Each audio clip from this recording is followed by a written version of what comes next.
10 perkara perusak hati iman dan ibadah. Nggak tahu apakah dapat 10-nya atau hanya dapat 5 poin saja. Baik, salam. Bapak Ibu Saudara seiman, diawali dari hadis Nabi Shallallahu Alaihi Wasallam. Rasulullah bersabda, hadis ini sahih diriwayatkan oleh Imam Bukhari. Qala Rasulullah Shallallahu Alaihi Wasallam, ala wa inna fil jasadi mudghah, idza saluhat saluhal jasadu kullu, wa idza fasadat fasada jasadu kullu, ala wahiyal qalbu. Ketahuilah bahwa sesungguhnya di dalam diri manusia ada segumpal darah, ada segerat daging. Kalau itu baik, yang lainnya juga baik. Tapi kalau itu rusak, yang lainnya juga rusak. Apa itu? Kata Nabi, wahyal qalbu, dia itu adalah hati. Dalam satu riwayat dijelaskan, ini gemuruhnya hati. Gemuruhnya hati itu lebih dahsyat daripada gemuruhnya air yang mendidih. Bapak Ibu, ibu ini sering godok ngerebus air. Itu kalau kita ngerebus air paling banter, kalau nggak ketahuan jebol pancinya, jebol kompornya, yang sifatnya duniawiya.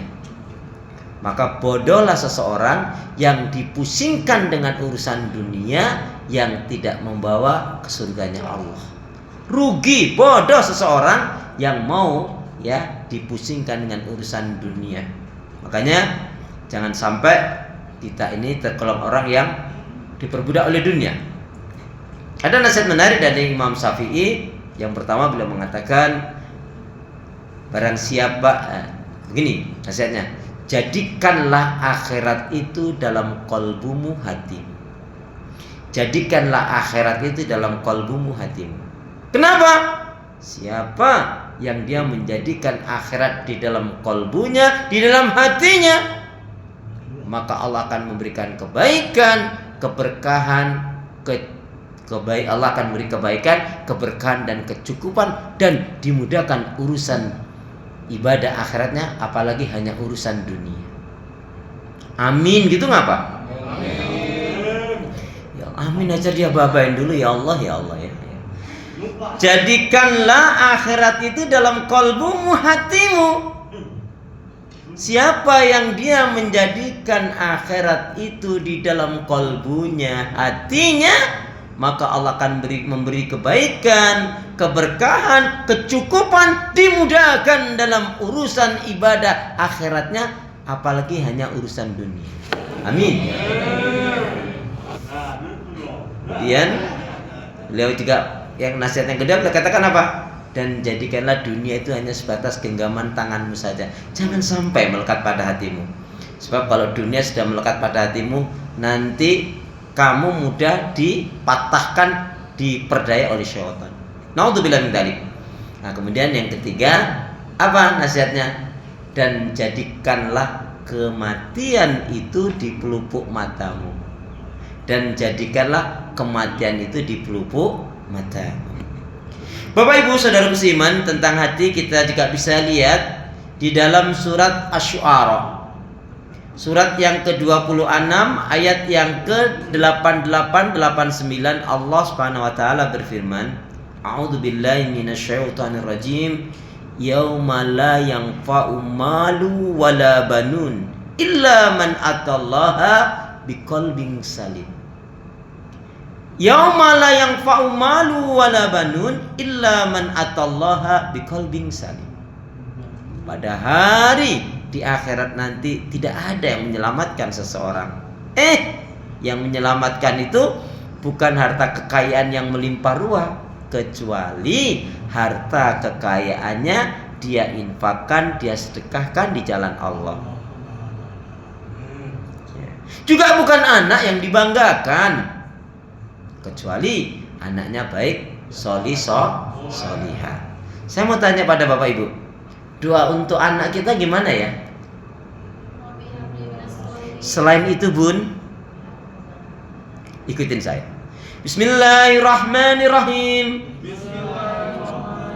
Ya Allah ya Arhamar Rahimin, berilah petunjuk hidayahmu pada putra putriku lembutkan hatinya, buang sifat-sifat buruknya, dan jadikanlah putra-putriku baik solih-solihah, cerdas mandiri, berilmu yang benar, berakhlak mulia, faham hafal Al-Quran, berbakti pada orang tua, berguna bagi nusa dan bangsa, dan menjadi pembela Islam. Amin ya Rabbal. Itu ya doa untuk anak-anak kita. Ya Allah ya Arhamar Rahimin, berilah petunjuk hidayahmu untuk putra-putri anak-anakku, lembutkan hatinya, buang sifat-sifat buruknya, dan jadikanlah putra-putriku, tergantung nanti, kalau anaknya laki semua putra-putraku, kalau anaknya perempuan mah putri-putriku, kalau anaknya putra-putri, putra-putriku. Baik, landasannya baik dulu ya, solih solihah, cerdas mandiri, berilmu yang benar, berakhlak mulia, faham hafal Al-Quran, berbakti pada orang tua, berguna bagi nusa dan bangsa, dan menjadi pembela Islam. Baik, Bapak Ibu Saudaraku seiman, kita setiap hari selalu berdoa. Dan siapa yang dia melupakan 5 doa dari Al-Quran, maka cenderung rentang dirinya akan mudah dipatahkan oleh syaitan. Hari ini saya tidak jelaskan itu, tapi ingin saya sebutkan saja 5 doa yang gak boleh kita lupa atau melupakannya, dan hendaknya kita baca setiap hari. Nah, 5 doa dari Al-Quran ini hendaknya betul-betul kita baca setiap hari. Cukup Bapak Ibu baca sekali saja ba'da subuh ya. 5 doa yang gak boleh kita lupakan setiap hari kita membacanya, cukup sekali dibaca ba'da subuh, sekali ba'da duhur, sekali ba'da asar, sekali ba'da maghrib, sekali ba'da isya. Sekali saja. Halo, assalamualaikum. Masya Allah ya. Ya, saya ingin sebutkan saja karena tema kita tidak di masalah doa ya, tapi saya ingin ingatkan doa ini. Lebih-lebih kita pecinta ilmu, lebih-lebih kita betul-betul ya ingin mengharapkan rahmat ridha cinta surganya Allah.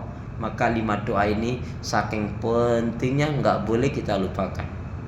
Yang pertama, Rabbana dzalamna anfusana wa ilam taghfir lana wa tarhamna lanakunanna minal khasirin. Kalau ditanya ini doanya Nabi siapa? Nabi Adam. Surat Al-A'raf ayat yang ke-23. Itu kalau sahabat Nabi yang sudah jelas-jelas dijamin masuk surga, tapi ketika doa ini mereka menangis karena ngerti, paham betul dari isi doa ini ya. Yang kedua, apa yang kedua?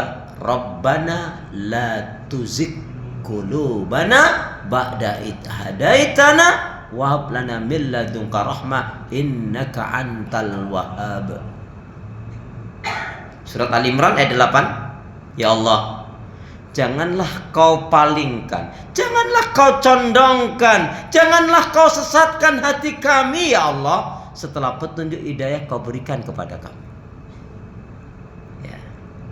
Ini yang kedua, Al-Imran 8. Yang ketiga, Rabbana la tu'akhidna in nasina aw akhtana Rabbana wala tahmil alaina isran kama hamalta 'alal ladzina min qablina Rabbana wala tuhammilna ma la taqata lana bi wa'fu 'anna waghfir lana warhamna anta maulana fansurna 'alal qaumil kafirin. Surat Al-Baqarah ayat yang terakhir 286. Kalau ini doanya Nabi siapa?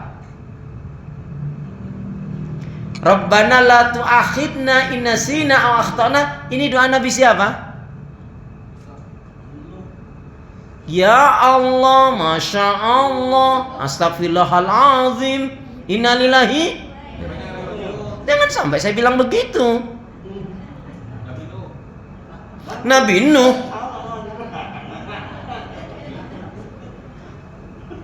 Jadi doa Nabi siapa?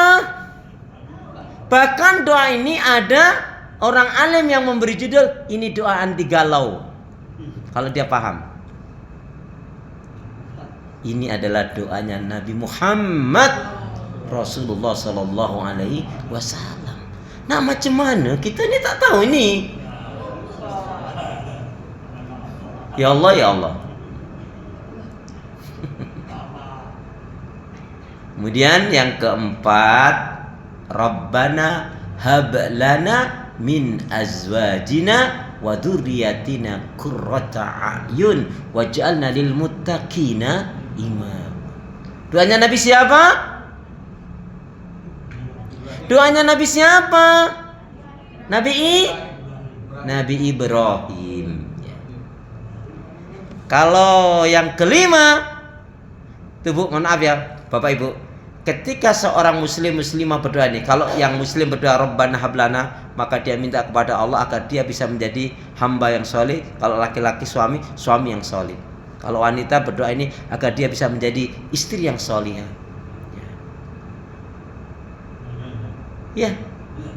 Kemudian saling membina rumah tangganya dengan landasan ta'awanu 'alal birri wat taqwa wa la ta'awanu 'alal ismi wal udwan.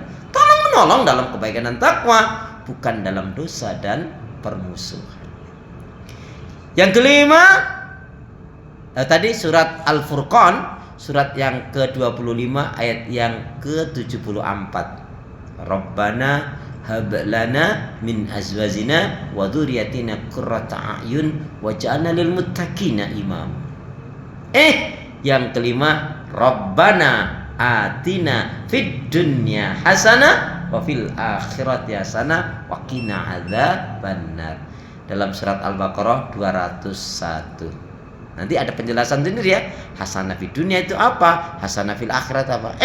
Bisa dipastikan orang yang tidak mendapatkan hasanah fid dunya enggak akan mendapatkan hasanah fil akhirat. Salah satunya hasanah fid dunya itu adalah al-hayatu alal hidayah. Hidupnya di atas petunjuk hidayah Allah Subhanahu wa taala. Salah satu hasanah fid dunya yaitu ilman nafi'an wa rizqan thayyiban. Ilmu yang benar dan rezeki yang baik dan halal. Baik, tapi saya mau tanya. Ketika kita doa Rabbana la tuzigh qulubana ba'da id hadaitana. Ya Allah, janganlah kau palingkan, janganlah kau condongkan, janganlah kau bengkokkan hati kami pada kesesatan, pada kejahatan, maksiat dan dosa. Saya tanya, ini doa siapa? Rabbana la tuzigh qulubana, ini doa siapa? Doa siapa? Rabbana la tuzigh qulubana, Ali Imran ayat yang ke-8. Ini doa siapa? Doa siapa? Doa kita. Saya kan nggak tanya doa Nabi siapa. Atau? Masya Allah. Ya Allah, ya, itu doa kita. Masya Allah. Ya. Jadi 5 doa yang ada dalam Al-Quran tadi minimal ya. Jangan sampai tiap kita tidak bacanya. Ya, minimal ya syukur-syukur cukuplah sekali dibaca pada subuh, sekali pada duhur, sekali pada asar, sekali pada maghrib, sekali pada isya. Bapak Ibu Saudara seiman, nama Allah yang cinta pada kebaikan